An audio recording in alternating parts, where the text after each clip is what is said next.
Assalamualaikum warahmatullahi wabarakatuh. Perkenalkan, saya Wisnu Safa Arizena, mahasiswa Universitas Indraprasta PGRI, Fakultas Teknik dan Ilmu Komputer, Program Studi Teknik Informatika, dengan nomor induk mahasiswa 2022 4350 2029. Pada kesempatan kali ini, saya akan mensimulasikan program yang sudah saya buat dengan judul penerapan metode analytical hierarchy process dalam pemilihan kamera terbaik untuk customer video. Tugas akhir saya ajukan untuk melengkapi persyaratan guna mencapai gelar sarjana, dan pada kesempatan kali ini saya ingin menjelaskan program yang saya buat, yaitu sistem pendukung keputusan dengan metode AHP atau analytical hierarchy process. Jadi program yang saya buat ini fungsinya atau tujuannya adalah untuk membantu customer video untuk mendapatkan kamera mana yang terbaik menurut kebutuhan mereka. Nah, jadi di sini kita sudah masuk ke login atau page login page. Tampilan awal dari aplikasi saya, aplikasi video. Oke. Pertama kita masukkan dulu username-nya, admin video. Oke. Di password, kalau misalnya kita memasukkan password yang salah, dia akan muncul username atau password salah. Oke. Tapi kalau kita masukin password yang benar,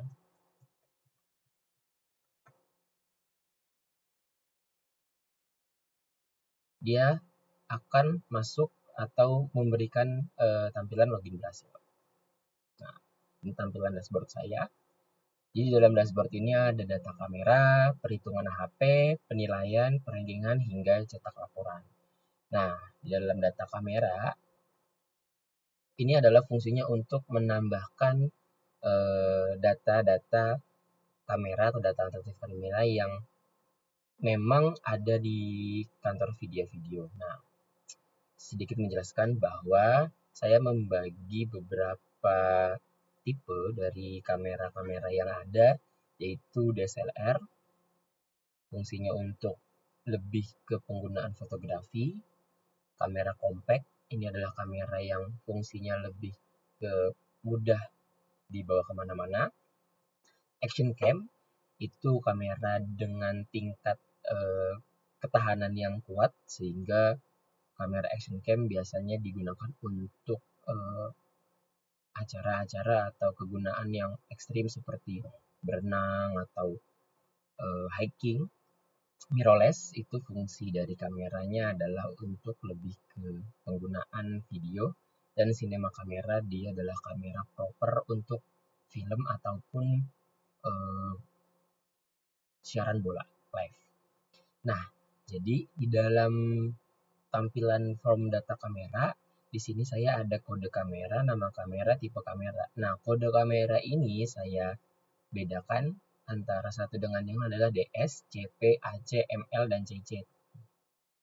Nah, saya menggunakan 30 data alternatif kamera, dan saya sudah memasukkan kurang lebih 28 data kamera. Nah, di sini bisa teman-teman lihat semuanya ada AC yaitu action cam, ada CC cinema kamera, CP ada kamera compact, DS ada kamera DSLR, dan ML adalah kamera mirrorless. Dan di sini kode kamera itu bisa teman-teman lihat juga ada 1, 2, 3, 4, 5. Jadi setiap satu jenis kamera mereka ada 6 kamera, tipe kamera. Nah, sini saya memasukin ML1,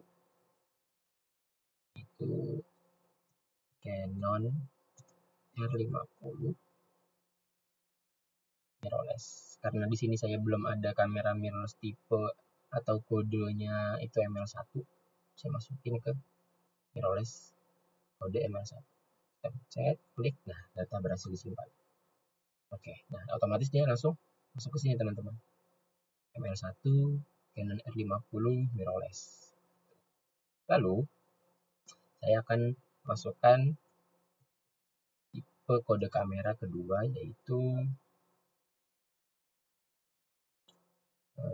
Nikon RS 550. Jadi tipe mirrorless. Nah, di sini teman-teman. Di sini saya masukin kode ML2 dengan Nikon RS 550 tipe kamera mirrorless. Coba kita simpan. Data berhasil disimpan. Nah, ini sudah komplit. Di sini saya punya data kamera mirrorless. Kalau misalnya teman-teman juga pengen tahu ada fitur hapus, ini fungsinya untuk kalau misalnya memang ada kamera yang mungkin harus dikurangin atau kamera yang tidak ada di sebuah sistemnya, bisa kita hapus di sini, kita klik di sini, kita hapus. Data berhasil dihapus. Nah, di sini kita udah hapus. Kita masukin lagi ML1 Canon R ke Rolex. Simpan. Oke, data berhasil masuk. Nah, kalau misalnya teman-teman udah punya 30 data ataupun mungkin teman-teman di kantornya atau nanti mungkin di tempatnya punya berapa ratus data gitu, itu dimasukin aja. Dan berhubung saya di sini pakai 30 data, di sini udah komplit 30 data. Ini ada 5 jenis kamera dan 6 setiap jenisnya punya 6 tipe. Setiap tipe punya 6 kamera. Oke, kita lanjut. Setelah kita masukin data kamera, kita masuk ke perhitungan AHP. Nah, di sini adalah inti dari aplikasi yang saya buat. Jadi AHP itu untuk menghitung atau mendapatkan bobot dari setiap kriteria atau subkriterianya. Nanti saya jelasin juga. Nah, di dalam AHP, kriteria yang saya gunakan itu ada 10. Ada 10 dan di sini ada kriteria sangat penting 2. Nah, jadi kalau sangat penting 1 dan sangat penting 2 itu adalah tingkat kepentingannya itu adalah sama. Nah, bagaimana caranya nanti dalam perankingan kita bisa menentukan kamera mana yang terbaik, itu nanti juga berdasarkan tipenya masing-masing. Setiap tipe punya bobotnya. Oke, jadi kriteria sangat penting itu adalah harga sewa. Kenapa harga sewa? Karena tidak bisa dipungkiri, memang beberapa orang itu ketika ingin mencari kamera pasti yang paling diutamakan itu adalah harga sewa dulu. Nah, yang kedua itu adalah resolusi kamera. Resolusi dan harga sewa itu adalah faktor yang paling penting di dalam kantor video-video, apalagi untuk customer-customer yang ingin mencari kamera terbaik berdasarkan harga sewa dan resolusi kamera. Itu adalah 2 komponen yang sangat penting. Nah, kriteria kepenting 3 dan 4 itu saya bagi menjadi kualitas video yang 3 dan kualitas gambar.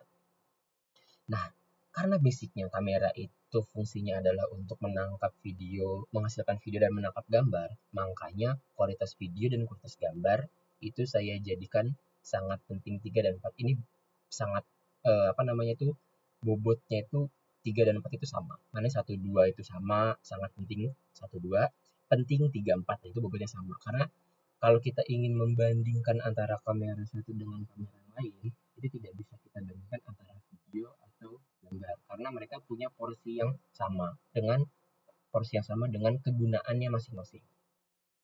Oke, setelah itu yang paling penting dari sebuah kamera juga itu adalah di ISO. ISO ini kriteria cukup penting. ISO habis itu di FPS. Setelah di FPS itu ada stabilisasi. Setelah autofocus.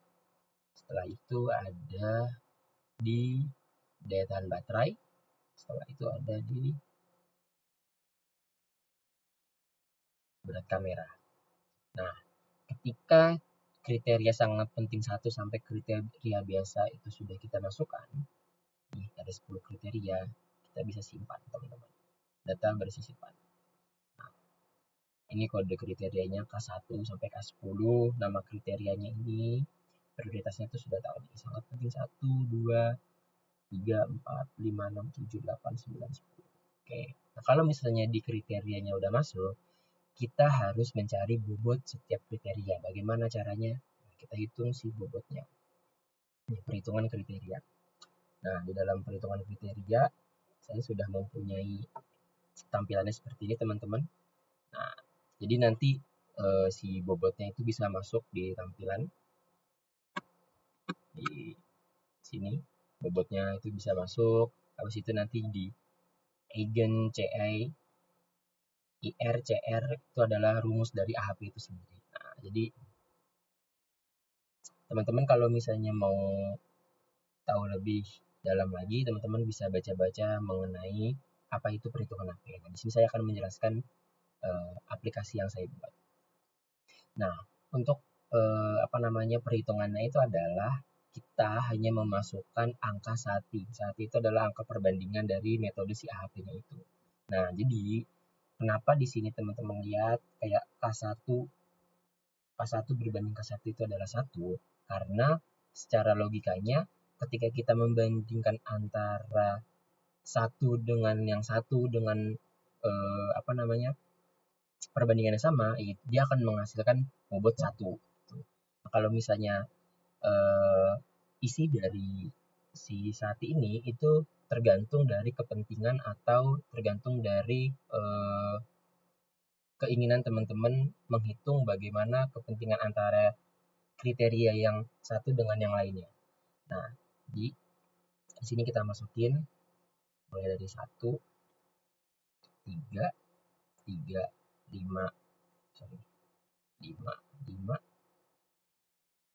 5, 5, 5, 7, 7, 9. Oke, lanjut 3, 3, 5, 5, 5, 7, 7, 9. Kita masukin lagi. Sini ada 1, 3, 1, 3, 3, 3, 5, 5, 7. Lanjut teman-teman, kita masukin lagi. Di sini ada 3, 3, 3, 3, 3, 5, 5, 7. Lanjut 1, 1, 3, 3, 5. Habis itu 1, 3, 3, 5. 3, 3, 5, 1, 4, 4. Nah, kalau teman-teman udah punya angka satinya, teman-teman bisa masukin sesuai dengan kebutuhan perhitungan teman-teman. Nah, jadi kalau kebutuhan perhitungan saya itu di sini adalah segini. Nah, kalau misalnya angka satunya udah masuk, teman-teman bisa hitung. Oke, di sini masuk perhitungan AHP selesai. Oke. Nah, kalau misalnya CR kurang dari 0.10 itu sudah masuknya itu konsisten, berarti perhitungan AHP teman-teman itu berhasil. Nah, di sini yang tadi sebelumnya saya sudah sebutkan, kriteria 1 dengan kriteria 2 itu tingkat kepentingannya sama. Jadi, dari perhitungan yang sudah saya buat, sati yang sudah saya riset, nah saya bisa mendapatkan bobot K1 dan K2 itu sama 0,249. Nah, berhubung di sini saya menggunakan format 3 desimal jadinya 0,249. Ini kalau teman-teman pakainya 2 desimal berarti hanya 2, 4, 2,4, 2,5. Jadi karena sini saya pakai 3 desimal, jadi 0,249. Nah, di sini udah berurut sesuai dengan kriteria yang saya pakai. Nah, kalau misalnya teman-teman udah dapet angkanya di sini, nah di sini itu normalisasinya, teman-teman. Ini persentasenya, dan sesuai dengan rumus AHP, bobot semuanya itu hasilnya harus 1. Nah, jadi di sini nanti coba teman-teman hitung, ketika dijumlahkan bobot itu hasilnya udah 1. Nah, kalau udah 1 artinya konsisten. Dan di sini saya punya angka bobotnya sama si hasil perhitungannya itu udah konsisten, tinggal kita simpan. Nah, bobot berhasil simpan di database. Oke, kembali. Nah, sebelum saya masuk ke data subkriteria, saya akan menjelaskan dulu sedikit soal nah, di penilaian nanti bobot kriteria saya sudah masuk berdasarkan kriterianya masing-masing. Dia otomatis sudah masuk. Jadi tidak ada lagi kekeliruan atau kesalahan. Dan bobot ini masuknya ini juga bukan berdasarkan kriteria yang saya buat. Urutannya ini tidak sesuai kriteria, tapi dia mencari kolom kriteria yang sesuai dengan kriteria yang saya buat. Jadi tidak berdasarkan ini. Saya ambil contoh kayak 0, nih autofocus ada di sini. Kalau misalnya secara logik kan harusnya dia di bawah situ, tapi ini enggak. Nah, ini tidak berpengaruh apapun. Ini hanya penempatannya doang. Tapi di sini fundamentalnya sih udah masuk ke kolomnya masing-masing. Jadi dia udah masuk langsung ke sini. Terus kita masukin ke di perhitungan apa data subkriteria. Nah, data subkriteria ini fungsinya adalah untuk menentukan setiap kriteria itu dia punya pecahan 4 subkriteria. Jadi kita ambil contoh. Nah, jadi si combo box ini saya ambil dari database di kriteria. Jadi kalau misalnya di data kriterianya itu belum masuk, dia tidak akan masuk, dia tidak akan muncul di sini. Nah, saya masukin harga sewa. Nah, jadi di combo box ini juga udah saya sesuaikan dengan harga sewa itu apa aja, resolusi kamera itu apa aja. Contoh harga sewa. Nah, subkriteria 1 itu adalah 400.000, subkriteria 2 itu ada 600, subkriteria itu adalah 800, dan subkriteria itu adalah 1 juta. Nah, ini menentukan subkriteria dari harga sewa itu adalah 4, yaitu 400, 600, 800, dan 1 juta. Nah, setelah masuk si subkriterianya, kita harus menentukan tingkat kepentingannya. Nah, berhubung harga sewa itu menentukan kepentingan dari customer, jadi sangat penting pertama itu adalah harga yang paling murah. Dilanjut dengan 600.000 penting kedua, 800.000 cukup penting ketiga, dan 1 juta itu biasa keempat. Nah, kalau misalnya udah masuk seperti ini, tinggal kita simpan. Data subkriteria berhasil disimpan. Oke. Ini udah masuk. Nah, juga menyesuaikan kan kodenya seperti yang di data kriteria. Gini. Tuh, K1. Harga sewa. Sangat penting 1. Data subkriteria, di pecahannya harga sewa. K1. Masuk kriterianya. Ini kita pecah lagi ke tingkat kepentingannya. Lalu kita ambil resolusi. Nah, di resolusi ini ada 8K, 4K, Full HD, dan HD. Tuh. 8K, 4K, Full HD, sama HD. Nah, kita juga sesuaikan si tingkat kepentingannya. Oke, sudah kita simpan. Kita masukin semuanya dulu. Kualitas video sangat baik, baik, cukup baik, biasa, kurang. Simpan. Oke. Terus habis itu kualitas gambar sangat baik, baik, cukup, kurang juga. Setelah kualitas gambar kita bikin ISO. Nah, ISO-nya ada 1600, 800, 400, 100. Simpan. Oke. Nah, itu FPS, frame rate per second.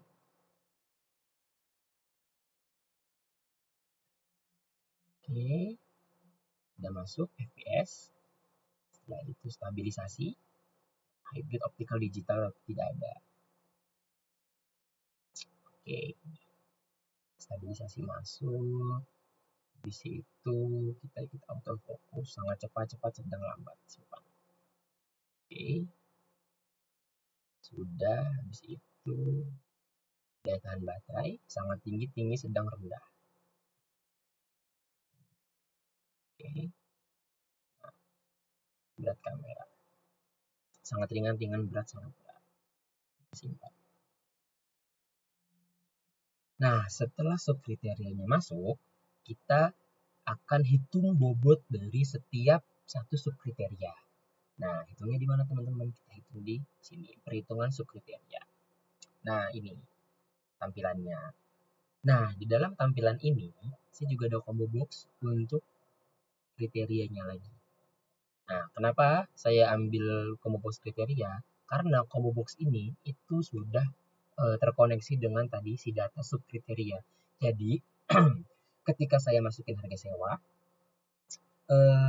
nantinya ketika saya masukin angka satinya lagi untuk menghasilkan bobot, di bobot SK1, SK2, SK3, SK4 itu sudah terkoneksi dengan tadi tingkat kepentingan yang 1, 2, 3, 4. Ini adalah bobot setiap subkriteria. Jadi SK1 itu adalah sangat penting 1. Ini sesuai dengan yang tadi. Nah, saya punya angka satunya itu adalah 1,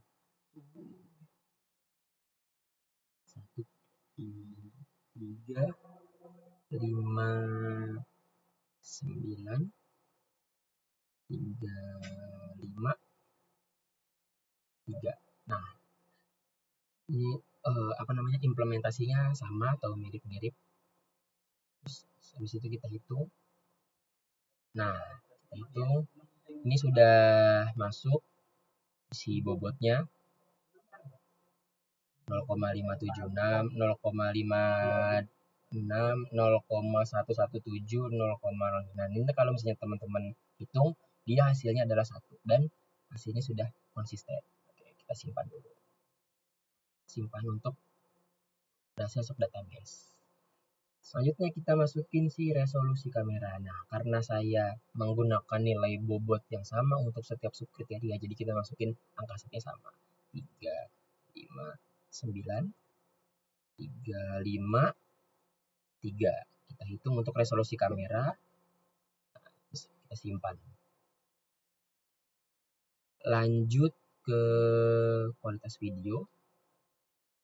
359, 35, 3. Kita hitung. Kita simpan. Oke. Masuk lagi ke kualitas gambar. 359, 35, 3.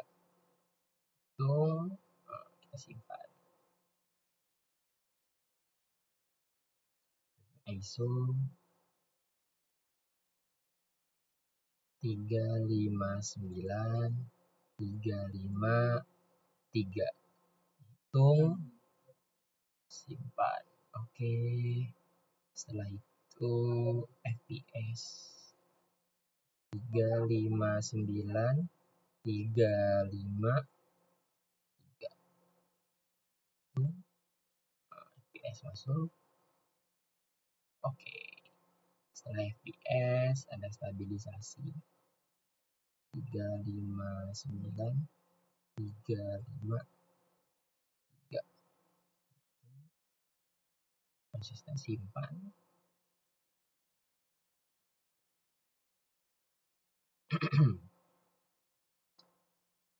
Autofocus.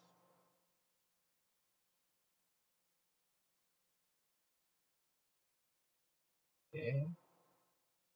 359, 35, 3. Hitung. Simpan. Setelah autofocus ada daya tahan baterai 359, 35, 3. Hitung. Simpan. Lanjut 359, 35, 3.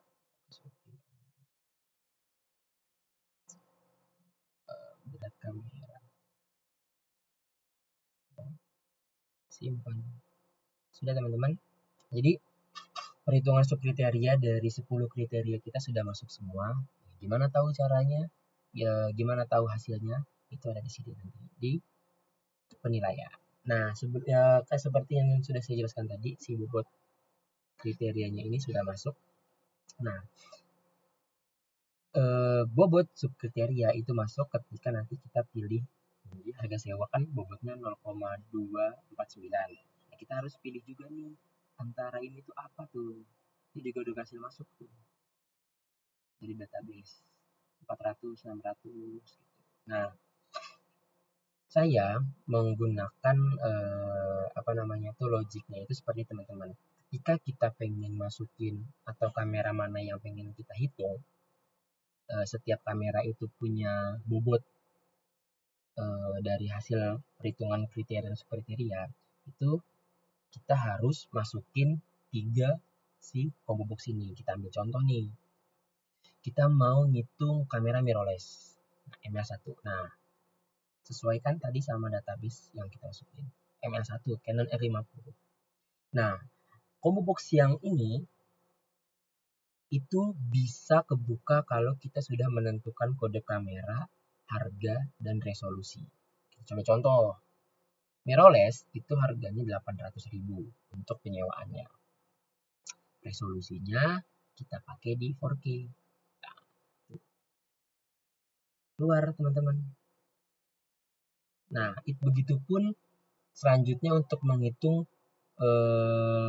bobot-bobot yang lain. Nah, tetapi di sini tetap akan saya ubah-ubah karena combo box ini sistemnya itu default. Jadi setiap tipe kamera itu berbeda-beda. Kita ambil contoh, si kualitas video mirrorless itu sangat baik, sama kualitas gambarnya itu baik. Nah, coba kita ganti kalau misalnya si DSLR, kita ganti DS. Kita ganti DS1. Tuh, langsung berubah. Kualitas videonya baik, kualitas gambarnya sangat baik. Karena memang DSLR fungsinya itu lebih mengedepankan untuk foto, kalau mirrorless itu untuk video. Nah, gitu. Jadi antara satu tipe dengan tipe yang lain itu defaultnya beda. Antara satu kamera dengan kamera yang lain, nah itu yang akan kita ubah-ubah. Nah, kalau Canon R50 itu memang kualitas videonya sangat baik, kualitas gambarnya baik, autofocusnya cepat, ISO segala macam.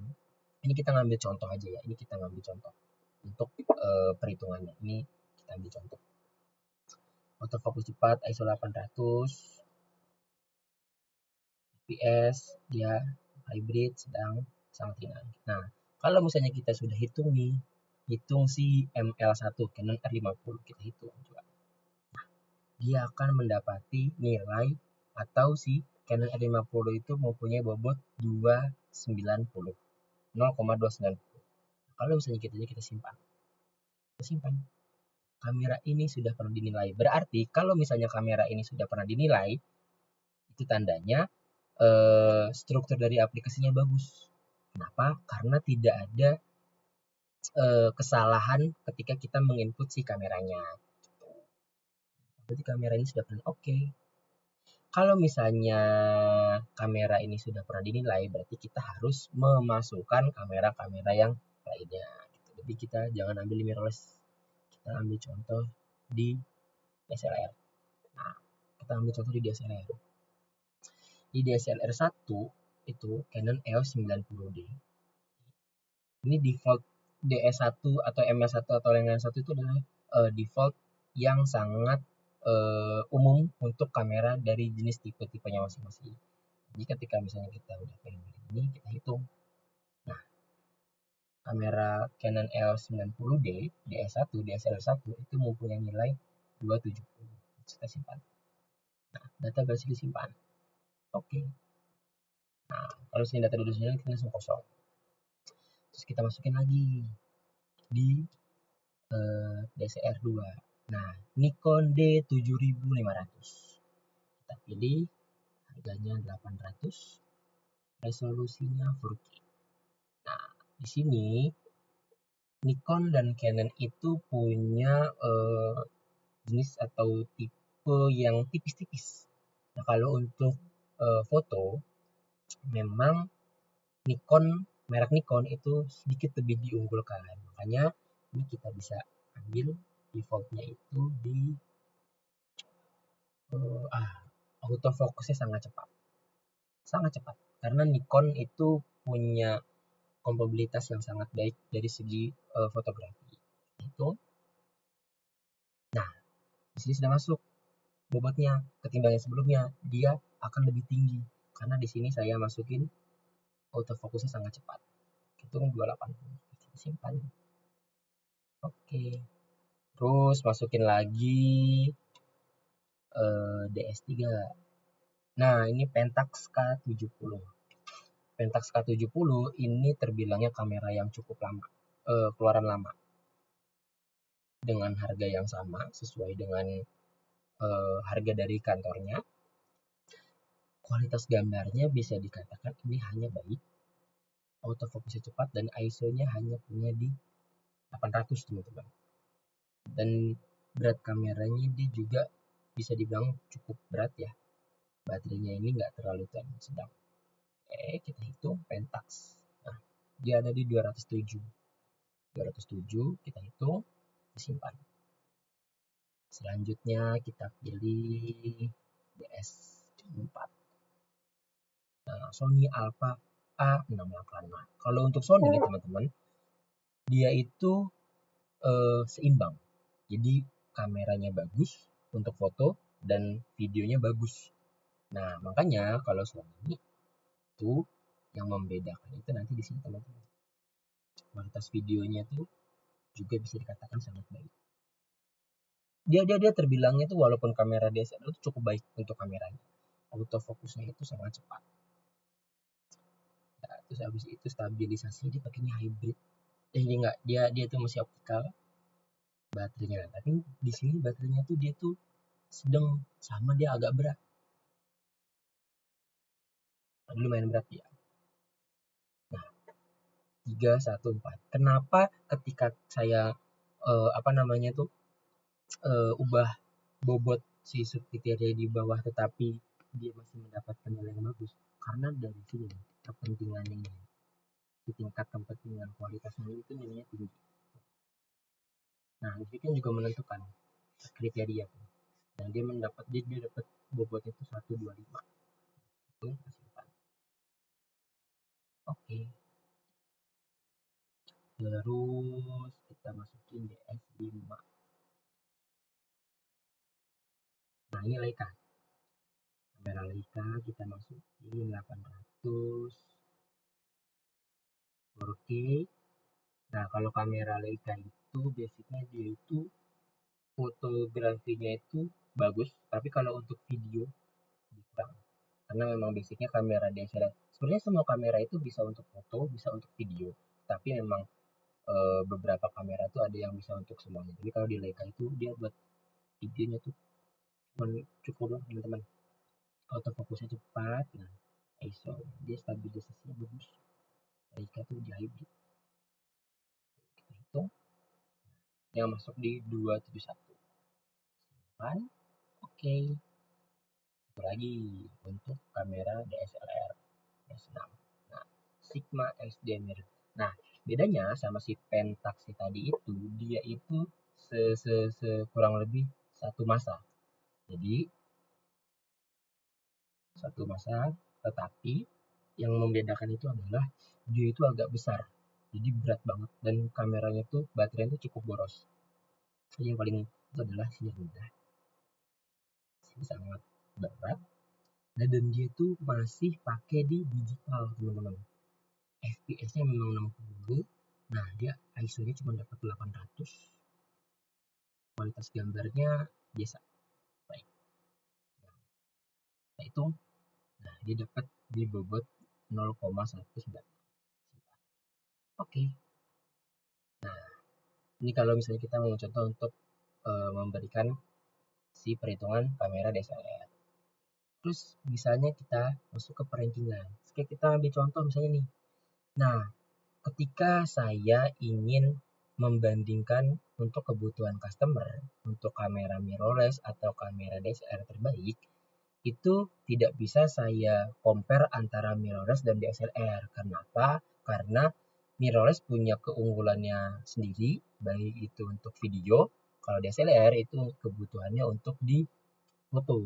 Nah, makanya saya itu nyari si rankingnya itu berdasarkan tipe. Kita ambil contoh nih.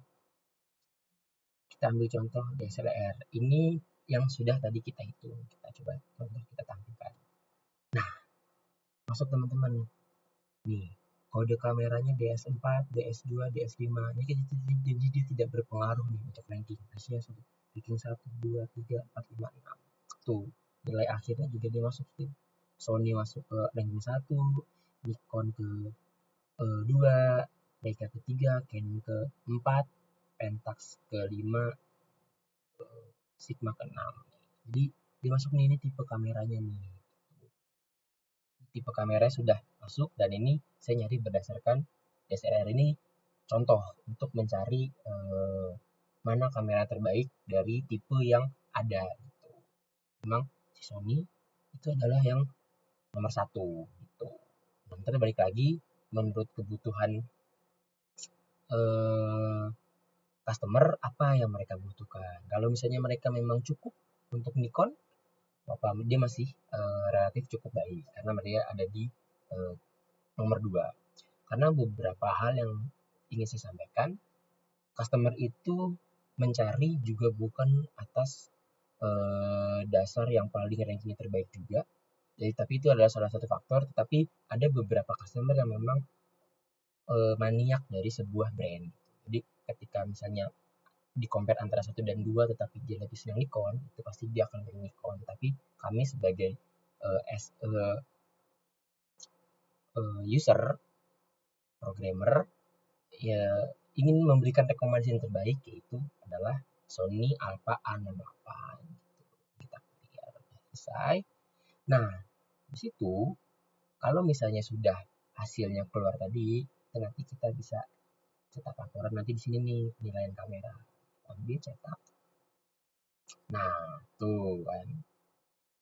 Ini adalah hasil dari kode kameranya. Jadi masuk nih nilai akhirnya segala macam itu adalah hasil yang sudah dibuat dari penilaian ranking kameranya.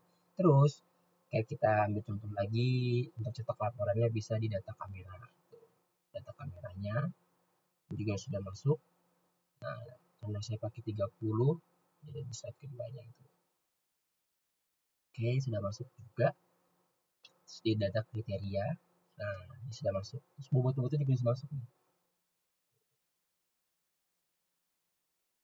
Nah, ini subkriterianya.